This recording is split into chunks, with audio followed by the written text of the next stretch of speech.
وہاں نہیں. یاد رکھیے گا جو لوگ رسول پاک کا سہارا چھوڑ کر خدا تک پہنچنا چاہیں گے، خدا کی قسم زندگی ختم ہو جائے گی مگر وہ خدا تک نہیں پہنچ سکتے ہیں. آپ نے دیکھا نہیں مکے کے لوگوں کو، مدینے کے لوگوں کو، عرب کے لوگوں کو، عجم کے لوگوں کو دیکھو، جس نے مصطفیٰ کا دامن نہیں تھاما وہ خدا تک بھی کبھی نہیں پہنچ سکا، نہ پہنچ سکتا ہے.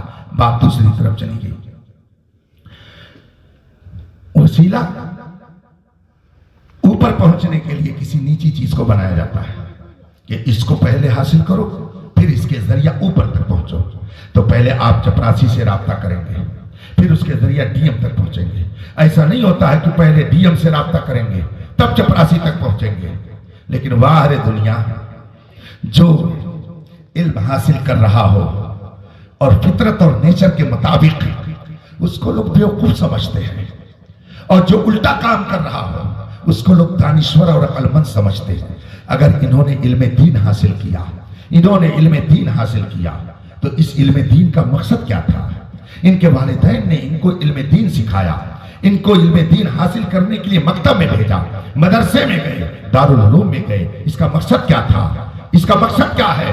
علم دین حاصل کرنے کا مقصد یہ ہے کہ تم خدا اور رسول کی معرفت حاصل کر لو، خدا اور رسول کو پہچان لو، خدا اور رسول کو حاصل کر لو. تو علم دین حاصل کرنے کا مقصد تھا خدا اور رسول کو حاصل کرنا. انہوں نے تو فطرت کے مطابق کام کیا کہ یہ نیچے درجے کی چیز کو اس لیے لے رہے ہیں کہ اس سے اوپر والے کو حاصل کیا جائے. اور آپ نے علم حاصل کیا کس لیے؟ اب بتائیے، علم زیادہ افضل ہے کہ دنیا کی دولت زیادہ افضل ہے؟ دونوں میں کس کا مقام اونچا ہے؟ علم کا. اور مال کا مقام نیچا ہے. تو آپ تو الٹا کر رہے ہیں، ہم کو الٹا کہتے ہیں.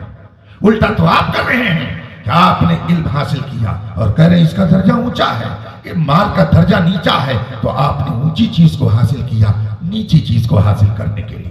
آپ نے الٹا کام کر دیا. سچا اور صحیح کام تو ان حضرات نے کیا کہ علم حاصل کیا کس لیے؟ تاکہ جو اس سے بلند ہے، اس سے بھی اونچا ہے، اس سے بھی بلند بالا ہے، وہ رسول پاک کی ذات، اس سے بلند خدا کی ذات اللہ اور رسول کو حاصل کرنے کے لیے انہوں نے علم حاصل کیا. بتائیے انہوں نے فطرت کے مطابق کیا یا فطرت کے خلاف کیا؟ آپ کی عقل بولے گی نہیں، ہم تو دوسرے راستے پر چلے گئے. سیدھے راستے پر تو یہ چلے کہ انہوں نے علم حاصل کیا تاکہ خدا اور رسول کی معرفت حاصل ہو جائے.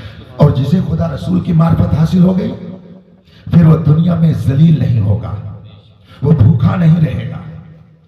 آپ دیکھ لیجئے، کسی کمنٹ کرنے والے نے کمنٹ کیا تھا، اتفاق سے کبھی اگر سفر میں رہا موقع رہتا ہے تو ورکشاپ میں بھی پڑھ لیتا ہوں، سن لیتا ہوں. تو اس میں ایک صاحب کمنٹ کر رہے ہیں اور کہتے ہیں میں نے لاکھوں کو کھا کھا کر کے لاکھوں کو بھوکا مرتے ہوئے تو دیکھا ہے، مگر میں نے کسی مولوی کو بھوکا مرتے ہوئے نہیں دیکھا، بلکہ کھاتے ہوئے دیکھا ہے کہ کھا کر کے مر گئے یہ تو دیکھا ہے، مگر بھوکے مرتے ہوئے میں نے کسی مولوی کو نہیں دیکھا ہے. وہ کمنٹ کر رہے ہیں کہ گویا مولوی یہ کبھی بھوکا نہیں رہتا ہے، اس لیے کہ رسول پاک نے فرمایا ہے جو سچا عالم ہوتا ہے پوری دنیا میں اس کا رزق بکھیر دیا جاتا ہے. تو رزق کا مالک خدا ہے، عزت کا مالک خدا ہے، دولت کا مالک خدا ہے. جب اس کو حاصل کرنے کے لیے انہوں نے علم حاصل کیا تو خدا نے انہیں ضائع نہیں کیا بلکہ بلندیاں دے دی، اتنی بلندیاں دے دی کہ گاؤں کا چودھری اگر عالم نہیں ہے تو اس کو پیچھے کھڑا رہنا ہے اور قاری صاحب کو آگے پہنچ کر کے مصلی پر اللہ اکبر کہہ کر کے جیسے خود جھکیں گے ویسے اس پیچھے کو بھی جھکاتے چلے جائیں گے. یہ رتبہ کس نے دیا؟ مصطفیٰ جان رحمت کے علم. وہ علم انہوں نے حاصل کیا. اللہ تبارک و تعالی اپنے حبیب کے صدقے میں ہم سب کے ایمان اور عقیدے کی حفاظت فرمائے. علم الگ چیز ہے اور ایمان الگ چیز ہے. بہت سے قابل لوگ، دانشور، پروفیسر، پتہ نہیں کیسے کیسے پڑھے لکھے لوگ اس دنیا میں پائے جاتے ہیں مگر وہ ایمان کی دولت سے محروم ہیں. اس کا مطلب ہے علم الگ چیز ہے اور ایمان الگ چیز ہے. خدا کا شکر ہے کہ اس نے ہمیں اور آپ کو ایمان بھی عطا کیا اور علم کی دولت بھی عطا فرمائی ہے. کوئی مسلمان بے علم ہو ہی نہیں سکتا. اس لیے کہ جسے خدا کی پہچان آ جائے، جسے مقام مصطفیٰ معلوم ہو جائے، جسے اولیاء کی عظمت معلوم ہو جائے، جسے علماء کا وقار معلوم ہو جائے، اس کو ہم بے علم کیسے کہہ سکتے ہیں؟ وہ اور لوگ ہوں گے کہ جو دنیا میں علم کے تابعدار ہیں مگر انہیں یہی نہیں پتا ہے کہ ہمارا خالق کون ہے، ہمارا مالک کون ہے۔ الحمدللہ ہر مسلمان یہ سمجھتا ہے ہمارا خالق کون ہے، ہمارا مالک کون ہے، اور کس کے صدقے میں ہم اس دنیا میں آئے ہیں۔ تو جس نے خدا و رسول کو پہچان لیا وہ جاہل نہیں ہو سکتا، وہ تو علم والا ہی ہوگا۔ الحمدللہ ہم کو اللہ نے علم بھی عطا کیا ہے اور ایمان کی دولت۔ اللہ تعالیٰ انہیں سچا عالم بنائے، سچا عالم بنائے۔ سچا عالم وہ ہے جو اپنے علم کے مطابق عمل کرے، اپنے علم کے مطابق عمل کرے۔ اور حدیث پاک میں فرمایا گیا خیر الناس من ینفع الناس، تم میں سب سے بہتر وہ ہے جو لوگوں کو فائدہ پہنچائے، جو لوگوں کو فائدہ پہنچائے وہ سب سے بہتر ہے۔ اور رسول پاک نے ایک مقام پر فرمایا مثل علم لا ينتفع به كکنز لا ينفق منه شيء في سبيل الله، وہ علم جس سے نفع نہ اٹھایا جائے یہ اس خزانے کی طرح سے ہے کہ جس میں سے کچھ بھی خدا کی راہ میں خرچ نہ کیا جائے۔ تو جیسے وہ خزانہ بیکار ویسے ہی یہ علم بھی بیکار ہے۔ علم وہی مفید ہے جو امت کے کام آئے، جو آدمی کی زندگی میں اصلاح پیدا کر دے۔ علم وہی پاکیزہ علم ہے کہ جس کے ذریعہ امت کے ایمان کی حفاظت کا کام لیا جائے۔ جہاں سے انہوں نے فراغت حاصل کی ہے دنیا ان کو کیا کہتی ہے؟ اس ادارے کے پانی کو دنیا کس لقب سے یاد کرتی ہے؟ حضور حافظ ملت۔ حافظ ملت، قوم اور ملت کی حفاظت کرنے والے، قوم اور ملت کو تحفظ فراہم کرنے والے۔ پوری دنیا ان کو حافظ ملت کہتی ہے۔ کیوں کہتی ہے؟ ان کا لقب حافظ ملت کیوں بنا؟ ان کو کیسے لوگوں نے حافظ ملت کہنا شروع کر دیا؟ اس لیے کہ انہوں نے اپنے علم کے ذریعہ قوم کو نفع پہنچانا چاہا، اور ایسا نفع پہنچایا، ایسا نفع پہنچایا کہ آج بھی کہا جا رہا ہے کس نے پیدا کیے کتنے لالوں کو ہر حافظ دین و ملت پہ لاکھوں سلام۔ انہوں نے قوم کی حفاظت کی، ایک علماء کی ایسی شاندار ٹیم تیار کر دی کہ پورے بر صغیر میں بلکہ یوں کہہ لیجئے کہ عرب و عجب میں علم دین مصطفیٰ کو پھیلا کر کے جو نفع پہنچا رہے ہیں، پوری دنیا اپنے ماتھے کی آنکھوں سے اس کو دیکھ رہی ہے۔ یہاں جتنے لوگ بیٹھے ہیں نا، حضور حافظ ملت شاگرد ان کے تو نہیں ہے یہ سب، مگر ان کے شاگرد کے شاگرد کے شاگرد۔ آپ کے گورکھپور میں جتنے عالم ہوں گے کسی نہ کسی طرح سے سب کے سب حضور حافظ ملت کے شاگرد ہی ہوں گے۔ یا تو حافظ ملت ان کے استاذ ہوں گے، یا دادا استاذ ہوں گے، یا پردادا استاذ ہوں گے۔ میرے دادا استاذ بھی ہیں، میرے پردادا استاذ بھی ہیں، اس لیے کہ میں نے حضور امام العلماء مفتی شبیر حسن رضوی رحمت اللہ تعالی علیہ سے پڑھا۔ حضور مفتی شبیر حسن رضوی رحمت اللہ تعالی علیہ نے علامہ حافظ عبد الرؤف بلیاوی رحمت اللہ علیہ سے پڑھا۔ علامہ حافظ عبد الرؤف بلیاوی نے حضور حافظ ملت سے پڑھا، تو وہ میرے اس طریقے سے پردادا استاذ ہوئے۔ اور حضور امام العلماء مفتی شبیر حسن نے ڈائریکٹ حافظ ملت سے پڑھا، تو اس طریقے سے وہ میرے دادا استاذ ہوئے۔ پردادا استاذ، دادا استاذ، اور پھر آگے اور چلے جائیے حضور صدر الشریعہ، یہ لقب دادا استاذ ہوں گے، اور اوپر چلے جائیے تو سب کے دادا استاد اعلیٰ حضرت ہوں گے، سب کے دادا استاد اعلیٰ حضرت ہوں گے۔ اسی لیے شاعر نے کہا وادی رضا کی کوہ ہمالا رضا کا ہے، جس سمت دیکھیے وہ علاقہ رضا کا ہے۔ اگلوں نے تو لکھا ہے بہت علم دین پر، جو کچھ ہے اس صدی میں وہ تنہا۔ پورے بر صغیر میں جتنے علماء پائے جاتے ہیں سب کا شجر علمی اعلیٰ حضرت سے جا کر ملتا ہے۔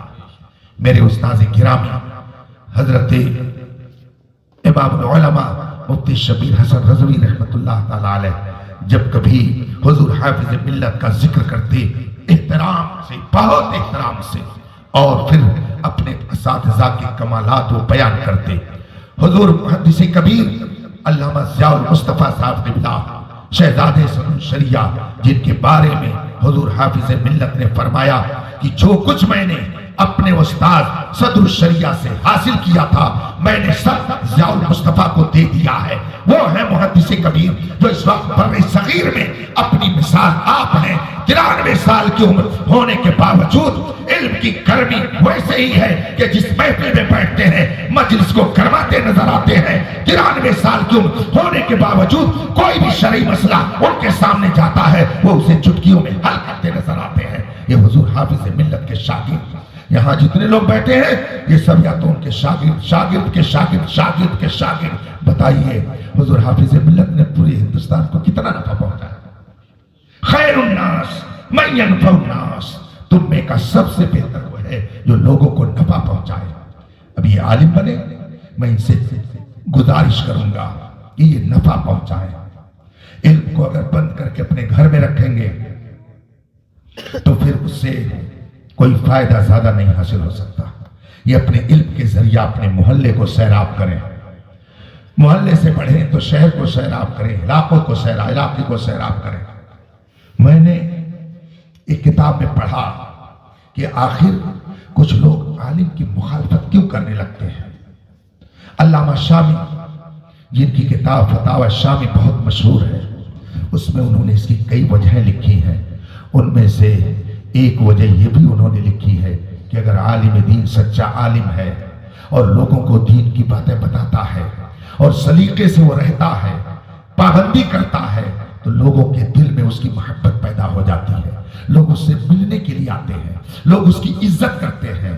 تو پڑوسی جب دیکھتا ہے کہ اس کی اتنی عزت کیوں ہو رہی ہے تو وہ چل پھر کر کے مخالفت شروع کر دیتا ہے۔ یہ علامہ شامی نے لکھا ہے۔ اگر آپ سچے عالم بنیں گے اللہ لوگوں کے دل میں آپ کی عظمت پیدا کر دے گا۔ آج مجھ سے لوگ کہتے ہیں حضرت آپ کو دیکھنا چاہتا ہوں، آپ کو سننا چاہتا ہوں، روزانہ سینکڑوں فون صرف اس لیے ہمارے شہر میں آ جائیے، ہمارے شہر میں آ جائیے۔ لیکن میں یہ سمجھتا ہوں میرا کوئی کمال نہیں، یہ سب امام احمد رضا کا صدقہ ہے۔ جب تک بکے نہ تھے تو کوئی پوچھتا نہ تھا، اس نے ہمیں خرید کے انمول کر دیا۔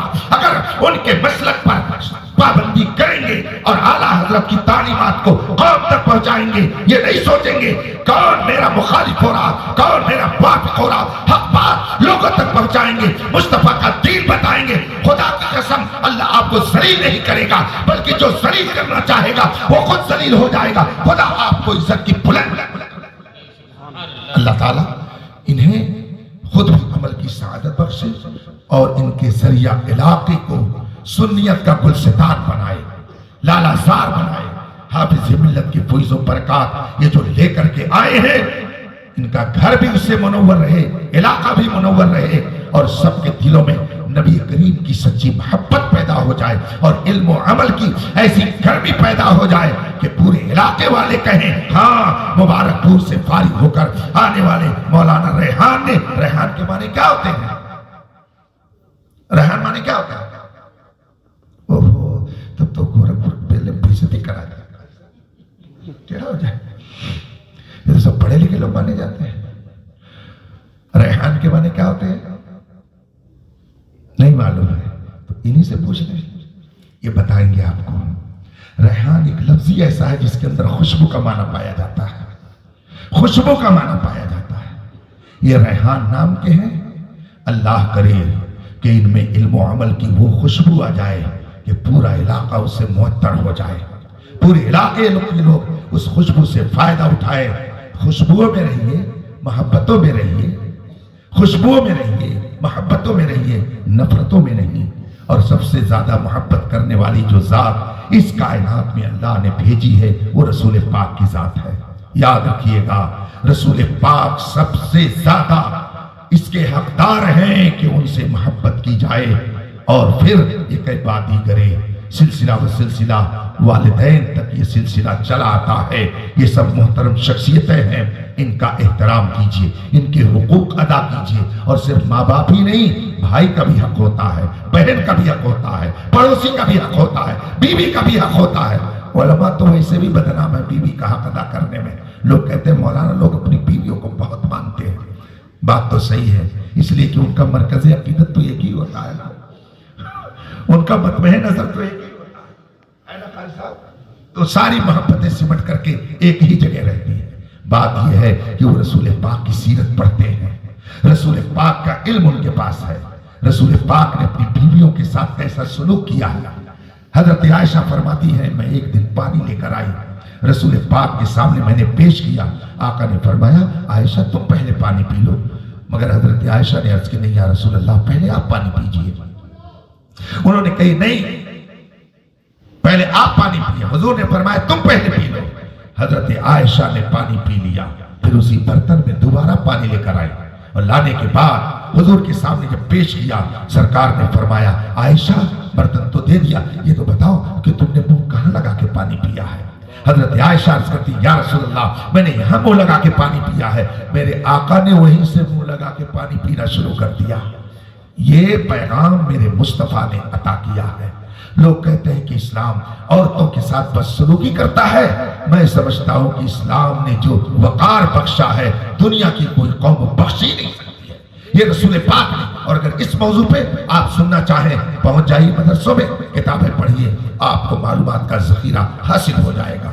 اللہ تبارک و تعالی ہمیں صحیح معنی میں ایک پکا مسلمان بن کر رہنے کی توفیق عطا فرمائے، اور جو سچے علماء ہیں ان کے دامن سے وابستہ رہ کر زندگی گزارنے کی سعادت عطا فرمائے۔ میں آپ سب کو مبارکبادی پیش کرتا ہوں، پھر دوبارہ مبارکبادی مولانا ریحان صاحب کو پیش کرتا ہوں کہ انہوں نے گلشن حضور حافظ ملت سے جو علم کی خوشبو لی ہے، وہ خوشبو ڈبے میں بند کر کے صرف اپنے گھر میں نہ رکھے، بلکہ اس خوشبو سے پورے علاقے کو معطر کر دے اور سب کو رسول پاک کا عاشق اور شیدائی بنانے کا کام کرے۔ محنت کرنا اپنا کام ہے، پائے تکمیل تک پہنچانا خدا کے ذمے کرم پر ہے۔ وآخر دعوانا الحمدللہ رب العالمین۔ السلام علیکم۔